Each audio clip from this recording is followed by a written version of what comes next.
বাবার মৃতদেহ সামনে রেখে বললাম, বাবার ঋণদার যারা আছেন আপনাদের পাওনা টাকা আমাকে জানাবেন।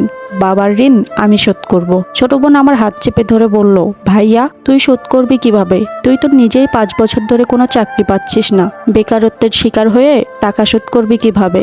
বোনকে অভয় দিয়ে বললাম, শত কষ্ট হলেও শোধ করব বোন। সারা রাত আমার ঘুম হলো না।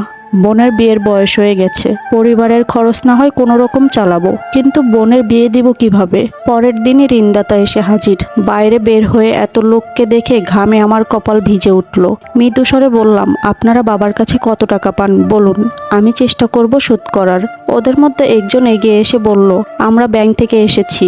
উনি তার ছেলে মেয়ের নামে 7 লাখ টাকা সঞ্চয় করে রেখে গেছেন, কাইন্ডলি ব্যাংকে যোগাযোগ করুন। এই কথা বলে তিনি চলে গেলেন।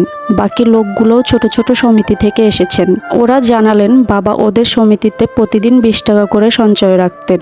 রাতে সব মিলিয়ে হিসাব করে দেখলাম বাবা আমাদের জন্য মোট 11 লক্ষ টাকা সঞ্চয় করে রেখে গেছেন। মনে পড়ে গেল সেদিন রাতের কথা, যে রাতে আমি বাবাকে বলেছিলাম, আপনি কেমন বাবা? আমার ভবিষ্যৎ নিয়ে আপনার কোনো চিন্তা আছে? দরকার নেই আমার এমন বাবার। বাবা তখন মৃদু হেসে বলেছিলেন, আমার সাধ্যমতো চেষ্টা করছি, সময় হলেই পেয়ে যাবে। হ্যাঁ, সেই সময়টা এখন এসে গেছে, কিন্তু বাবা চলে গেছে দূরে ওই তারাদের কাছে। আমি আকাশের দিকে দীর্ঘশ্বাস ফেললাম।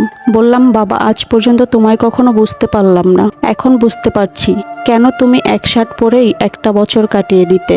এতক্ষণ যে স্টোরিটা শুনলেন এটা একটা ভাইয়ার লাইফ থেকে নেওয়া। এখন আমি নিজে থেকে কিছু কথা বলছি, এজন্যই হয়তো বাবা নামক শব্দটাকে বটগাছের সাথে তুলনা করা হয়েছে। বাবা নামক এই বটবৃক্ষটা না থাকলে জীবনটা যে কতটা কঠিন, যার বাবা নেই শুধু সেই বুঝে।